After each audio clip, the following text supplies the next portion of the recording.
What was the joke Buddy Hackett had about guy's shooting a duck, shoots a duck, and it lands on this farmer's yard, goes up, and the farmer's got his shotgun out. Guy goes, "That's my duck." And the farmer says, it's in my yard. And so it's my duck. And he goes, "No, it's my duck." And he goes, "All right." Farmer says, "How about this? We'll kick each other in the dick until someone taps out. And that's how we'll decide whose duck it is." And the guy goes, "Oh, it's your duck." I fucking butchered that. I know. It's like we're comedians. I butchered everyone that I can't. You know what it is? I can't remember them. Yeah. I can't remember how they go. I would love to have a they have to have. I got one. I remember one. Yeah. All right, a guy goes down to the bus stop, and he sees this woman. You know, she's just like, she looks like she's really far along, right? It's really poking out and everything. So he comes up. He goes, "Hey," "So when's it due?" And she goes, "I'm not pregnant, you asshole." And he goes, "I wasn't talking about you. I was talking about the bus, you fat cunt." Have I told you the Norm Macdonald joke? What's his face told me? Ben Bailey told me that one. He, of course, tells. I want to tell everybody who told it to me and tells it better. Ben Bailey, I can hear Ben Bailey telling that good. Ben Bailey tells a great street. DC Benny tells a great street joke. Both of those guys tell great street jokes. Did I ever? I'm sure I did. Did I ever tell you Norm Macdonald's joke about the dog, the professor of logic? Mm-mm. This is my favorite joke. This might be my favorite joke, and I've told this other places. I'm gonna clean it up a little bit because I don't want to make Norm sound bad, but Norm is in his apartment building or whatever, and he meets his neighbor, meets a new neighbor, right? Mm-hmm. And the new neighbor says, "Hey, Norm, how you doing?" He said, "Good." He said, Norm says, "Welcome to the neighborhood." And the guy goes, "Oh, thanks." Norm says, "What do you do?" He says, "Norm, I'm a professor of logic down at the university." I know this joke. Go ahead. Go ahead. Tell it. I love this joke. I love this joke. And Norm goes, "Professor of logic. Huh, well, what do you do?" And he goes, "Well, Norm, it's kind of hard for me to explain it. It's a little easier for me to show." And he goes, "All right." And he goes, "Norm, do you have a dog house?" And he goes, I do. He goes, "And logically, I can assume you have a dog?" And he goes, "I do." And he goes, "And if you have a dog, I'm logically guessing you probably got kids." And he goes, I do have kids, a son." He goes, "And if you have a son, then logically I can assume that you're married?" And he goes, "Yes." And he goes, "Then logically I can assume that if you have a dog house, you're a straight white male." And Norm goes, "I am." And he goes, "That's what I do, Norm." And he goes, "Interesting." So Norm goes down to the bus stop and sees another neighbor, and he says, "Hey, Norm, how you doing?" He goes, "Good." He goes, "You meet our new neighbor?" He goes, "I did." And he goes, "What's he do?" And Norm says, "He's a professor of logic down at the university." Guy goes, "What's that?" And Norm says, "Well, it's easier if I just show you what it is than if I explain it to you." And he goes, "Okay." Norm goes, "Friend, do you have a dog house?" He goes, "I don't." Norm goes, "Well, then you're a homosexual."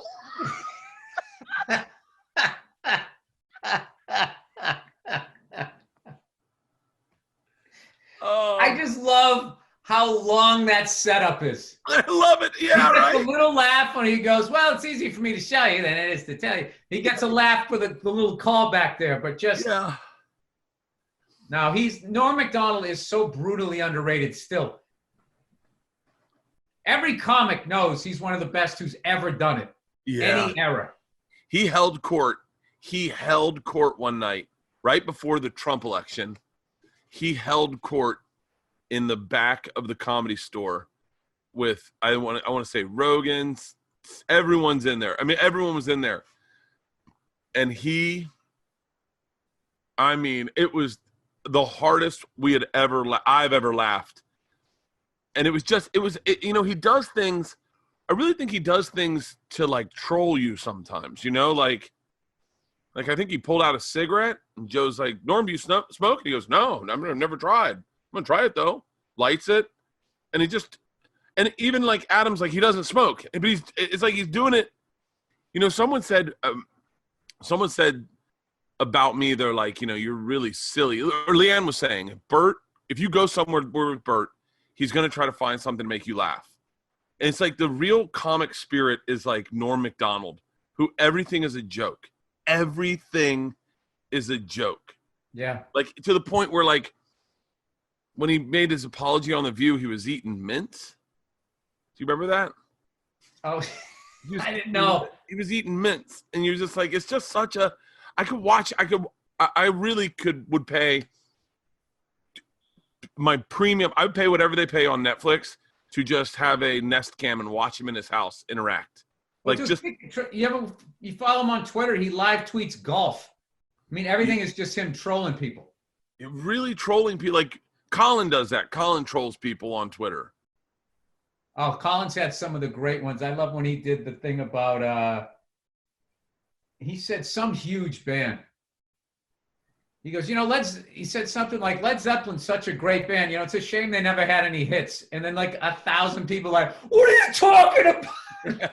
This is back when people would fall for that stuff. He had, after a while, you got to get a little more, disguise it a little more. But he was one of my, like early on, Colin Quinn and Norm Macdonald were two of my favorite people on Twitter as far as like, they instantly were just like, this is the stupidest, most ridiculous way of communicating with people. You want to hear a good Colin Quinn? They were sort of the anti-virtue signalers or whatever you call them. This is my favorite Colin Quinn story. And by the way, I barely know Colin. I've hung out with him a couple times, but before I've known Colin for 20 years and I barely know him, so don't worry about it.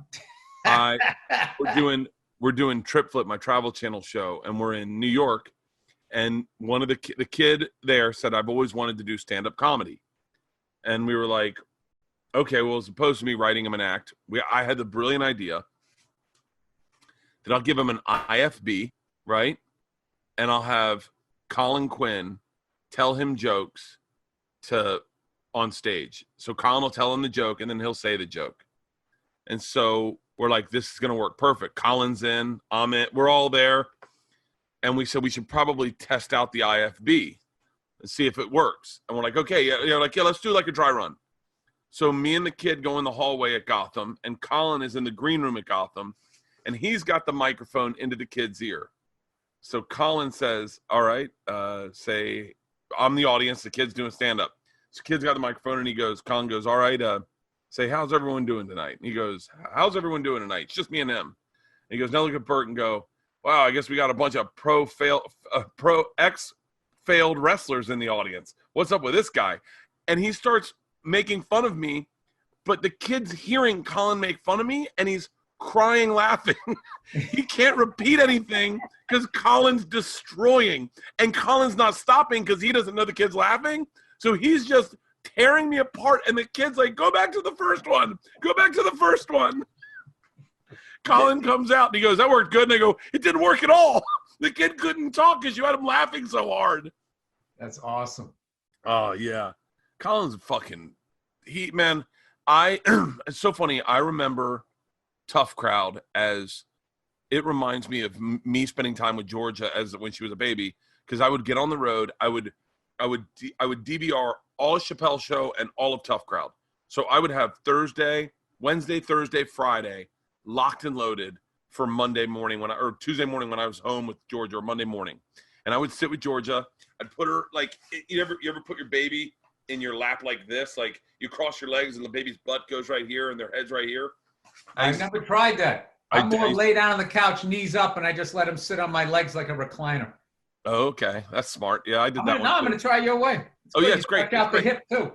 And then and I'd have a cup of coffee and I'd watch Tough Crowd, and I would cry. I remember one time laughing so hard, and I can tell you the joke it was because Georgia fell asleep in my lap, and so I couldn't laugh out loud, and the laugh made me start, because I didn't want to wake her up, I couldn't stop laughing. And it was Bobby Kelly saying to Colin says, yeah, something about Bobby being a Puerto Rican. And Bobby goes, I'm not Puerto Rican, Colin. Colin goes, I don't know.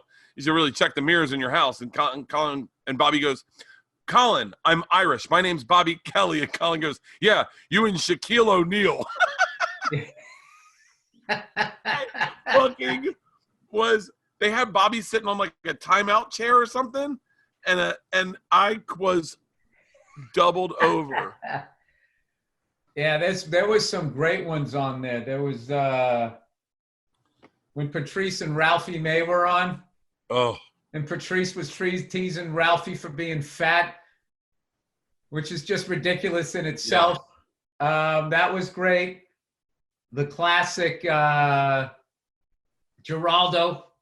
It sucks, man. I just named 3 people and they're all gone now. Nick DiPaolo was amazing on that show. Nick DiPaolo. Keith Norton. I mean, those guys were on it almost like every day. So like the level of like, you know, writing and all of that stuff. Well, Patrice used to wing it. I used to give him shit. Going, dude, I'm literally seeing you looking at your notes on TV. He goes, no, I'm not. I go, yeah, he had one dude who was fucking hilarious. He was sitting there like, they cut to him and he was like this. Just looking.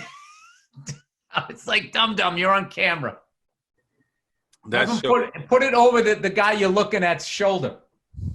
That show was so good.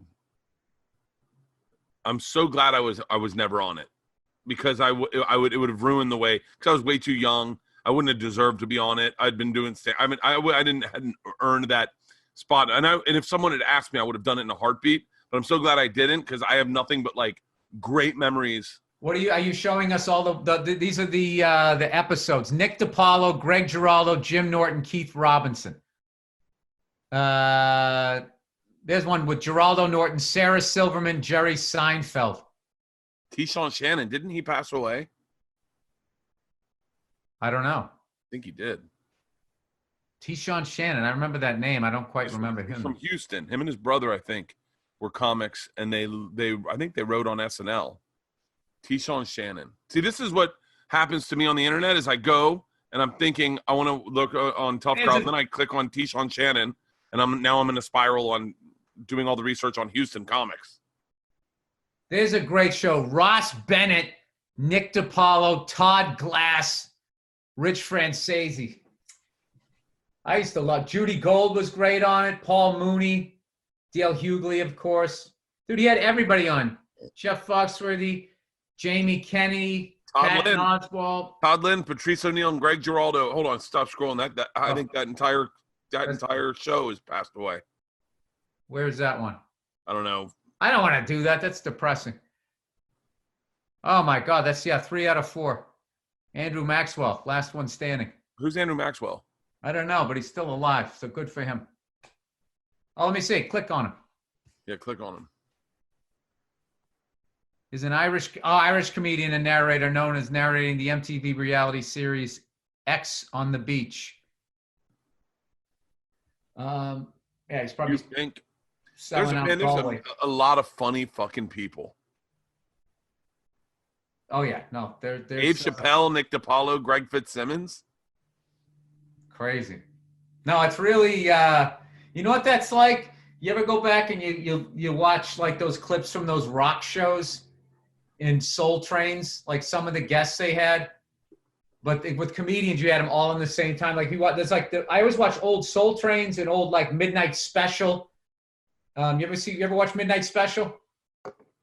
No. It was something that was on in the 70s where it would be like came on at like midnight. Obviously, Jesus, Bill. It'd come on at midnight, and there'd be a musical guest. I don't know what the whole show was, but like there's like ones with like Aerosmith, James Gang, all of those early 70s, mid 70s, influenced by the Stones, sort of the fallout of all of that, Zeppelin and all of that. Deep Purple. It was amazing. I mean, Zeppelin wasn't on. I'm saying that they were influenced by those guys. Yeah. I was so influenced by Patrice, but never, no part of my act is like his at all. Like nothing of what I do is like his. I was so influenced by the way his, he had such a confidence in when the joke showed up, it was going to be worth it, that he would take his time with it. Yeah. I remember him saying, do you remember the Michael J. Fox joke he had?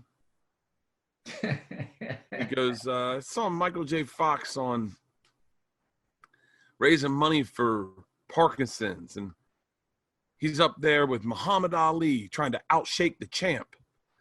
And everyone's applauding him, saying, that's so great that you raised all this money. He goes, once.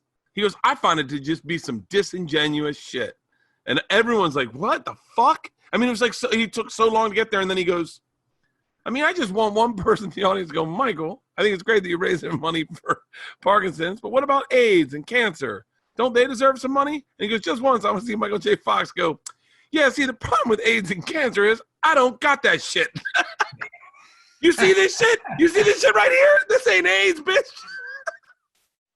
Oh. I remember seeing him working that out in Caroline's in front of a half-filled room. Yeah, and because he describes Parkinson's, and everybody loves Michael J. Fox and Muhammad Ali, so it was so brutally uncomfortable. But that was part of the setup. That was part of the misdirection. Yeah.